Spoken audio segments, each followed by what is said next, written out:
Hello, welcome to the channel. Today we're making edible bamboo. We're starting off with a lime green fondant, sort of a pastel-y lime green. Roll it into a strip to your desired thickness and then cut it into the lengths that you wish.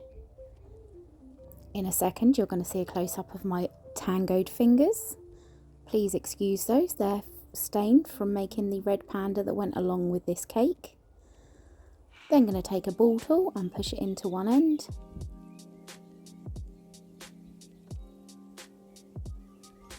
And then use a knife at an angle to create an indent. This is what's going to create the bamboo shape.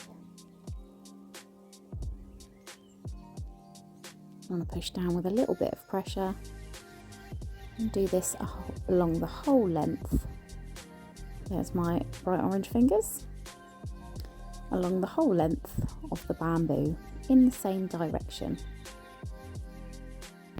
I can tell you no amount of scrubbing will get that food colouring off. When you wash your hands as much as me and you've got dry skin, the food colouring soaks in and it stains them for a good couple of days.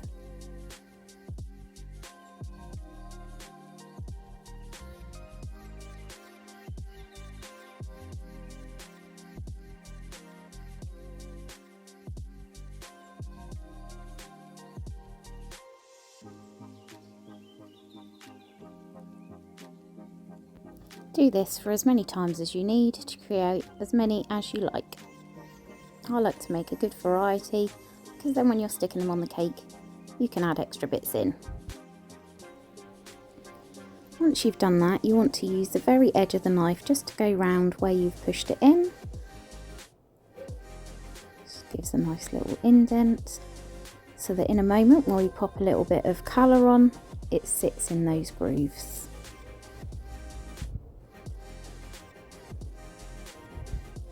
Now for the messy bit. Here I'm using a bit of brown and a bit of green dust.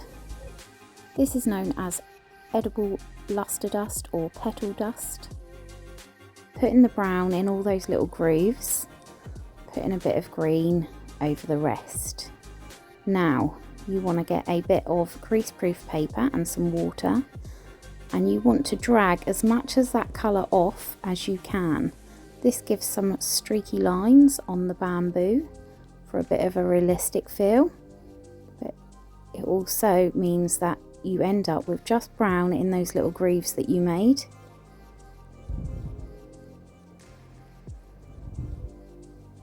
It does get very messy.